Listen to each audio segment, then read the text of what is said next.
حج کے بارے میں عام طور پہ جو ایک چیز ہمارے ہاں دیکھی گئی ہے وہ یہ ہے کہ اگر کوئی صاحب حیثیت بھی ہیں تو وہ ویٹ کرتے ہیں تھوڑا سا اپنی عمر 50 سال سے اوپر ہونے کا اور پھر جا کے اس طرف.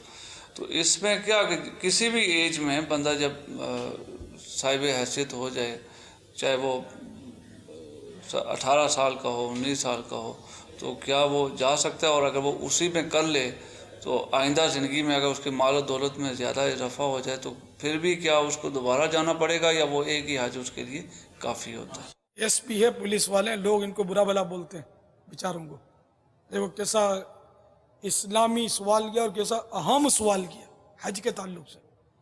تو حج صاحب استطاعت مسلمان عاقل بالغ پر زندگی میں ایک بار فرض ہے، اس کے اور بھی شرائط ہیں. تو اب کسی پر فرض ہو گیا، اب بولے میں بڈھے ہونے کا انتظار کروں تو زندگی کا کیا بھروسہ ہے. تو حج فرض ہوتے ہی اسی سال اس کے لیے ضروری کہ حج کرے، بلا وجہ تاخیر کرے گا تو گناہ گار ہوگا. حدیث شریف میں مضمون ہے کہ جس پر حج فرض ہو اور وہ نہ کرے تو چاہے وہ یہودی ہو کر مرے چاہے نصرانی ہو کر. ایمان ضائع ہونے کا خوف ہے حج فرض ہونے کے باوجود حج نہ کرنے پر. تو اس لیے جیسے ہی یہ صاحب استطاعت ہوا، حج فرض ہو گیا، تو اسی سال اس نے حج کرنے کے لیے وہ کوشش کرنی ہے. اب یہ کہ اس کے بس میں جو ہے وہ یہ کرے، پھر نہیں پہنچ سکتا تو اس کے نصیب. مثال کے طور پر ہمارے فارم بھرنے کی ترکیب ہوتی ہے.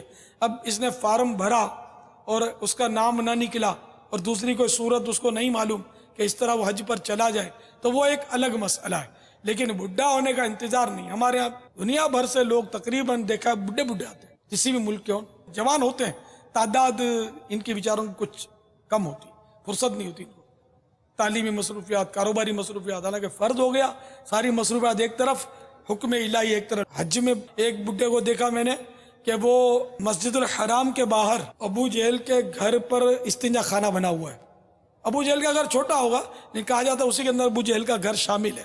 حمامات اس کو کہتے ہیں. تو اب وہ حمامات والی عمارت کے رخ مسجد الحرام کے باہر کھڑے کھڑے نماز پڑھ رہا ہے، اسی کے رخ. کعبہ پیچھے چھوڑا اس نے، نماز یہاں پڑھ رہا ہے. حیران ہو گئے، دیکھو یار یہ چمکدار عمارت ہے، بیچارہ شروع ہو گیا کہ یہی کعبہ ہے. خیر ہم نے پھر اس کو سمجھا دیا، نماز توڑوا دی. تو بوڑھے ایک سے وہاں آ کر کارنامے کرتے ہیں.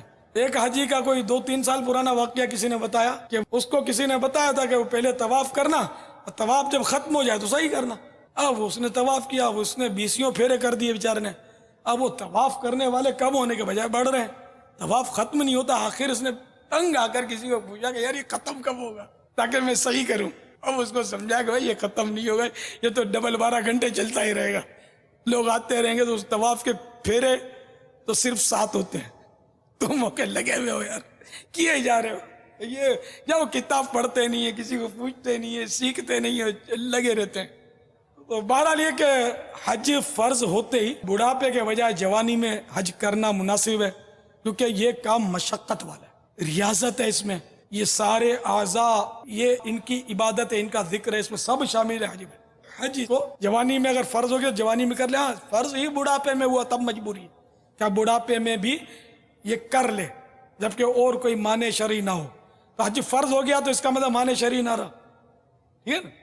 تو اس لیے وہ حج کر لینا چاہیے. بڈھے اگر حج کرتے ہیں پھر کیا کرتے ہیں پتہ ہے؟